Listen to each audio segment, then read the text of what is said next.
Hi everyone, it's Miss K back with another video. This is Japanese with Miss K, part 4. And just as you guys saw in the last video, due to us getting deeper and deeper into the language, it's now going to be, the videos are going to not only get a little bit longer, but every single grammar point that I follow will not be talked about in these videos just because there's still so much to learn. So good news is that the books that I use, which are Genki and Genki 2 and Kanji Look and Learn, are now here at ECPL. You can come to the library and check them out as a reference, I believe. So I don't know if you can leave with them, but we do have them for you to check out and make copies of if need be. As for the workbooks, you'll have to still purchase them yourselves. So we're going to start with the first part, which is always vocab. So now we're going to do nouns.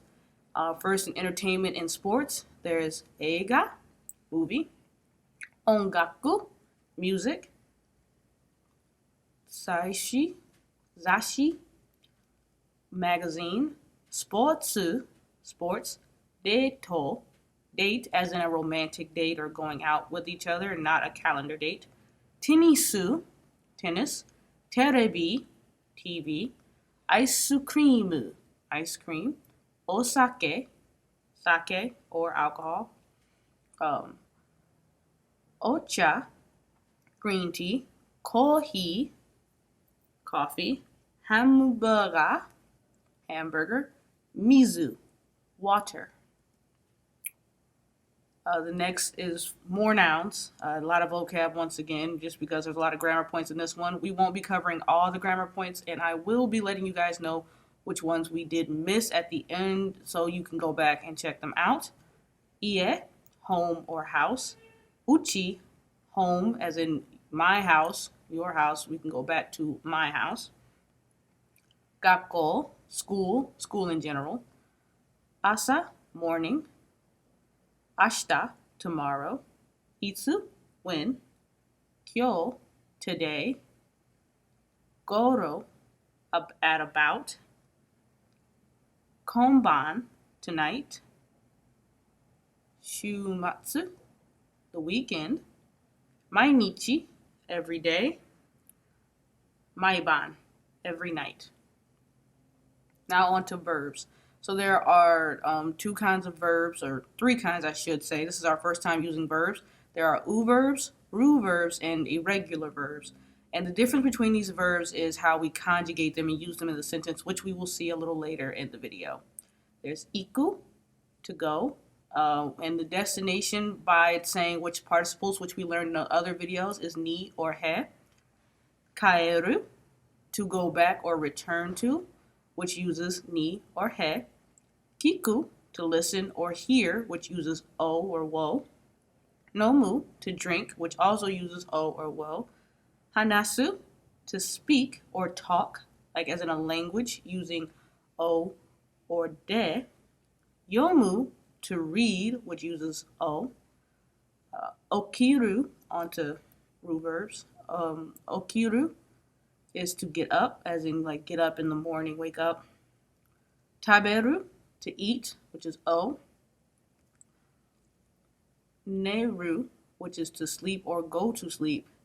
And miru, which is to see, look at, or watch, which uses the participle o. A good way to remember miru is that it sort of sounds like mirror, which is what you use to see yourself. And that's just a fun trick I use to remember it. Now we go into irregular verbs, like kuru, which is to come, like to go, like as in going somewhere as a destination, which is ni or he. Suru, which is to do something, which uses o or wo, depending on how you're saying it. And binkyou suru, which is to study, which is also one of my favorite Japanese words to say, which uses o or wo, such as to study a certain thing, and we'll see an idea of how that is used later as well. I know that u verbs and ru verbs all kind of seem close to the same, and it's a little hard to figure out between them. But based on their conjugation is normally how you end up knowing which is which.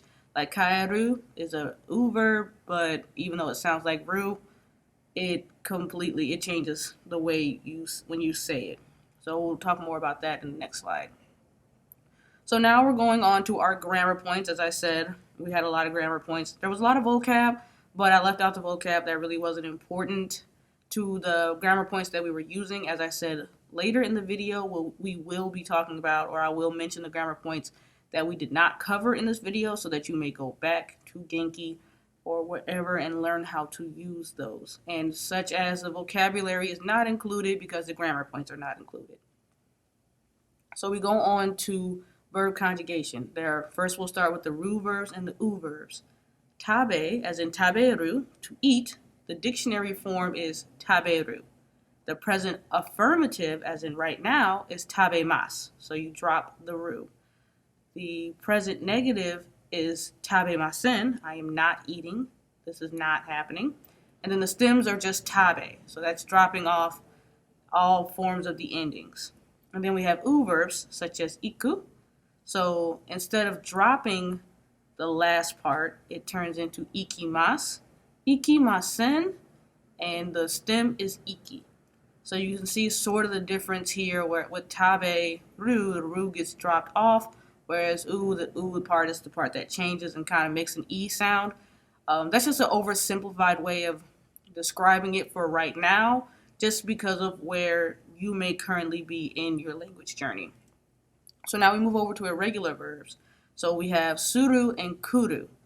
So suru, the ru has kind of dropped off, but it also becomes shimasu. Unlike taberu, or the one we had earlier, iku, it's sort of a mishmash. Then the present negative is shimasen, and the stem is shi. Kiru turns into kimasu, kimasen, and the stem is ki. So feel free to go back to this video and pause and write these down if you need to. These are taken right out of the Genki textbook. So if you have it, you will also have this. So now we're going to talk about the participles. We always sort of talk about sort of participles and like sort of what they are, but now in this chapter, since we just started using them, we're actually going to fully explain what they are. So o or wo, and I keep saying o or wo because it can be pronounced different ways depending on how you're using it. When you are using it as a participle, it is o, but when you read it out loud or as a part of something, it is read as wo. So this indicates direct objects, the kinds of things that are directly involved in, affected by the event. Kohi o nomimasu. I drink coffee. Ongaku o kimasu. I listen to music. Terebi o mimasu. I watch TV. And then we move over to de. De indicates where the event described by the verb takes place. So this one is Toshokan de hon o yomimasu. I will read, sorry, that's a typo. I will read books in the library. And the next one is Uchi de terebi o mimasu. I will watch TV at home. So we're on to more participles. This one is ni, which we've heard before in the past. This is the goal towards which things move, the time at which things take place.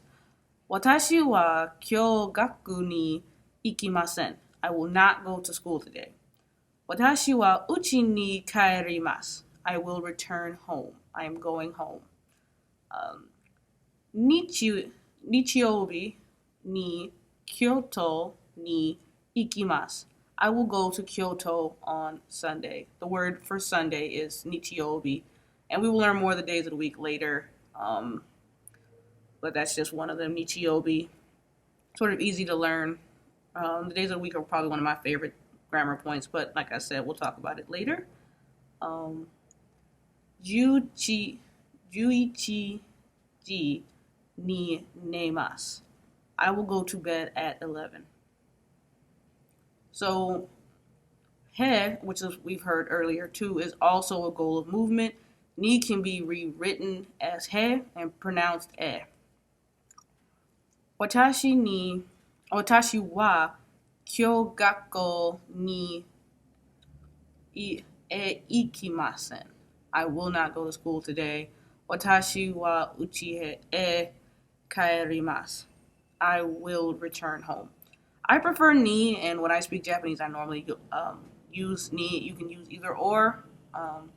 But as you can see, this one doesn't have as many options as the other one does, because one also has an option of the time in which things will take place.